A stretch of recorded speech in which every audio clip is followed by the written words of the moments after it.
క్రితం నేను ఒక వీడియో వదలడం జరిగింది. అదేంటంటే డాక్టర్ బిఆర్ అంబేద్కర్ కోనసీమ జిల్లా ముమ్మడివరం నియోజకవర్గం ముమ్మడివరం నగర పంచాయతీ. ఈ నగర పంచాయతీలో ఒక ఫ్రాడ్ ఒకటి జరిగింది. అది మీకు తెలుసు. 4 ఐటీ సర్టిఫికెట్లు, 2 ఎలక్ట్రికల్, 2 ఫిట్టర్. ఈ 4 ఐటీ సర్టిఫికెట్లు ఫేక్ సర్టిఫికెట్లు తెచ్చేసి జాబ్ పర్పస్ సబ్మిట్ చేయడం జరిగింది. ఆ విషయాన్ని మేనేజర్ గారు గుర్తించడం జరిగింది. మున్సిపల్ కమిషనర్ గారితో మాట్లాడడం జరిగింది. ఏది ఏమైనా కానీ పిల్లి పాలు తాగుతుంటే పిల్లికి ఏం కనబడదంట, పాలుడి తప్ప. అలా అనుకున్నారు. కానీ మా టీంకి దొరికేశారు.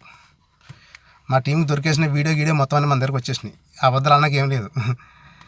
వదిలేమంటే వదిలేస్తాను, నాకేం భయమే లేదు. వాళ్ళు ఏం చర్చించుకున్నారు అంతా కమిషనర్ గారితో చెప్పడం జరిగింది. మేనేజర్ గారు ఏం చెప్పారు, సార్ ఇది ఫేక్ సర్టిఫికెట్లు అంటే, ఏం కాదులే చూసుకుందాం అన్నాడు ఆయన కమిషనర్ గారు. ఓకే, కానీ ఈ విషయాన్ని ఇప్పుడు కమిషనర్ గారిని ఒకటే అడుగుతున్నాను, మేనేజర్ గారిని, కమిషనర్ గారిని, అదేవిధంగా తగు అధికారులను కూడా. ఇప్పుడు ఈ దొంగ సర్టిఫికెట్లని తేలింది. దొంగ సర్టిఫికెట్లని తేలిన తర్వాత ఈ దొంగ సర్టిఫికెట్లని ఏం చేయాలి? ఈ దొంగ సర్టిఫికెట్లని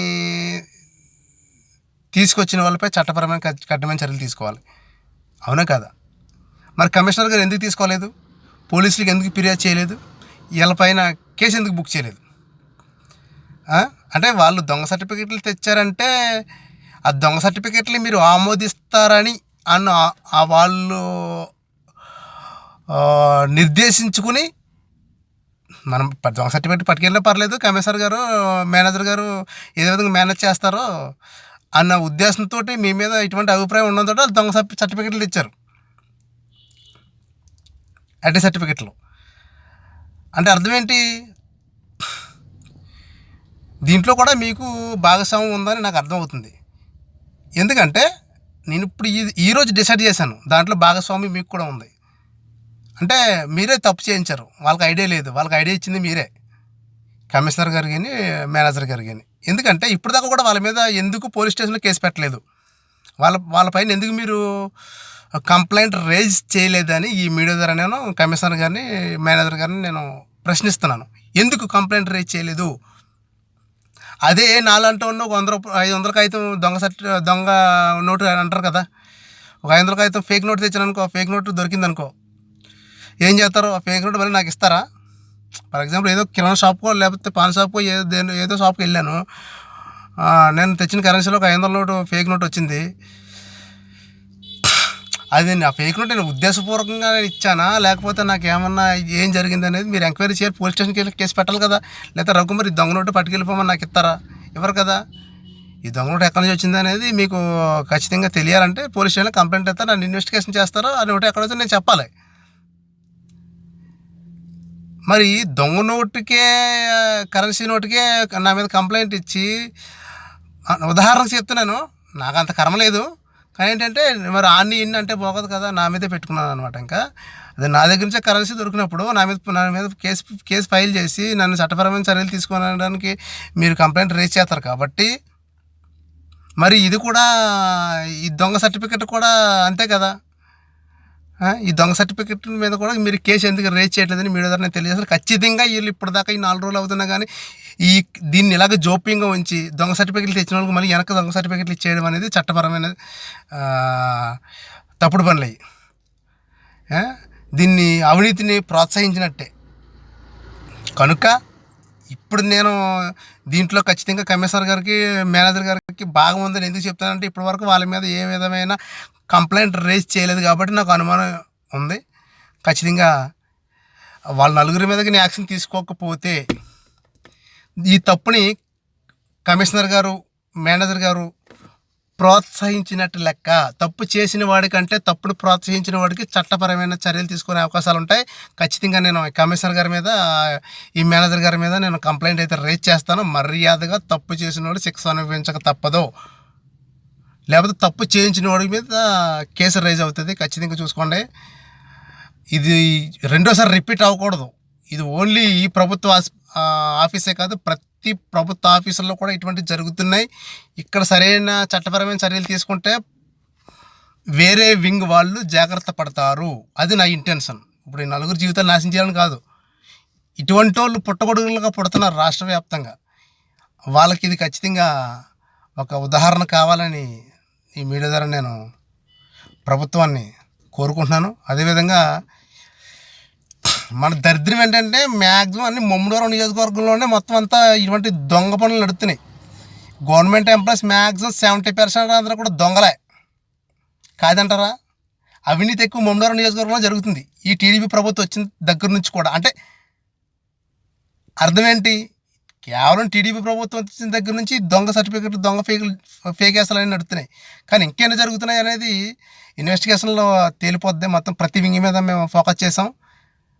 మాలాంటి చదువుకున్న వాళ్ళకి ఉద్యోగాల్లోకి ఏడుతున్నాం. కానీ మీరు ఉద్యోగాలు తెచ్చుకొని కూడా మీరు ఇటువంటి దొంగ పనులు చేస్తున్నారంటే మిమ్మల్ని అయితే క్షమించకూడదు. ఎవడు దొరికితే తొక్కేస్తాం. ఖచ్చితంగా గుర్తుపెట్టుకోండి.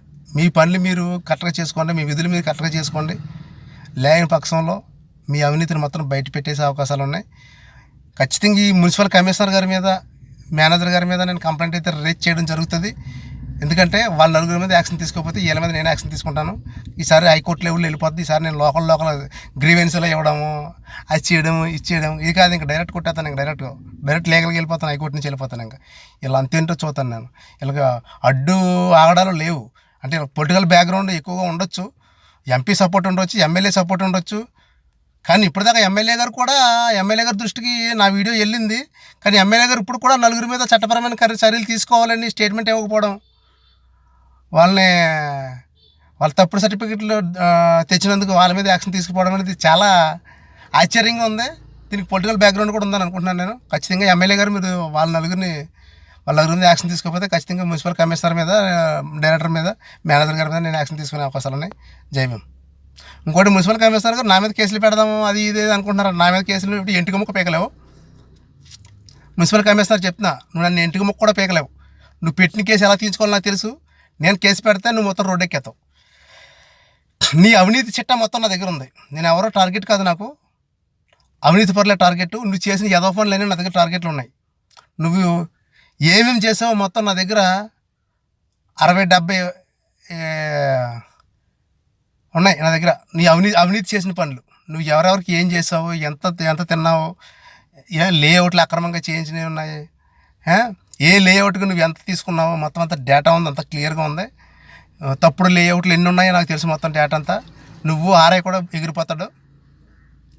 ఆర్ఐ కూడా మీరు తోడు దొంగలని నాకు తెలుసు. నీ పర్మిషన్ లేని ఆర్ఐ ఏమి చేయడు. ఆర్ఐ పర్మిషన్ నువ్వేమి చేయవు. మధ్యలో మళ్ళీ ఈ దొంగ సర్టిఫికెట్ల కోసం మళ్ళీ మేనేజర్ కలిశాడు. ముగ్గురు త్రిమూర్తులు. ఇలా ముగ్గురు ఏం చేయాలో నాకు తెలిసిన ముగ్గురిని లీగల్గానే నేను ఖచ్చితంగా టైట్ చేస్తాను. మున్సిపల్ కమిషనర్ నా మీద ఏదో కేసు పెడుతున్నాను కదా, నువ్వు పెట్టే కేసు నాకు ఎంటుక ముక్కతో సమానం. గుద్దల దమ్ముంటే నువ్వు కేసు పెట్టుకో. నువ్వు కేసు పెట్టిన ఏమీ లేదు అక్కడ. అదే స్టేషన్ బేలు లేదా కోర్టు బేలు, తర్వాత మళ్ళీ కేసు ఫ్లాష్. కానీ నేను యాక్షన్ తీసుకుంటే నువ్వు మొత్తం ఏం ఉండదు, నీకు అటర్ ఫ్లాప్. అర్థమైందా? రేపు నువ్వు రిటైర్డ్ అయినా నీకు రిటైర్డ్ అయినప్పుడు ఎవరైనా ఏమి రాదు, తర్వాత నీకు పింఛని కూడా రాదు. మొత్తం నువ్వు అటర్ ఫ్లాప్. మళ్ళీ రోడ్డు ఎక్కేస్తా చూసుకో. బికారుగా అయిపోతావు నువ్వు నా మీద కేసు పెడితే ఏం పీకేది లేదు. నేను నీ మీద యాక్షన్ తీసుకొని బికారుగా అయిపోతావు. గుర్తుపెట్టుకో. నీ పన్ను చేసుకో. ఇటువంటి దొంగ పనులు చేసామంటే మాత్రం ఖచ్చితంగా నువ్వు కాదు, నీలాంటి వాళ్ళందరినీ ఎక్కడ పంపించాలో అక్కడ పంపిస్తాను. ఖచ్చితంగా ఊసలు ఎక్కిస్తాను మీ చేత. గుర్తుపెట్టుకోండి. పెట్టి కేసు నా మీద ఎంటుకు ముక్క నువ్వు పెట్టే కేసు నాకు. ఓకే? జై భీమ్. మున్సిపల్ కమిషనర్ జాగ్రత్తగా ఉండు. అది నీ మీద చాలా అవినీతి ఆరోపణలు ఉన్నాయి. ఇప్పుడు కానీ జాగ్రత్తగా ఉంటే మంచిది. గుర్తుపెట్టుకో. That is Ravikumar Chikirimelli. నాతో పెట్టుకుంటున్నావు నువ్వు.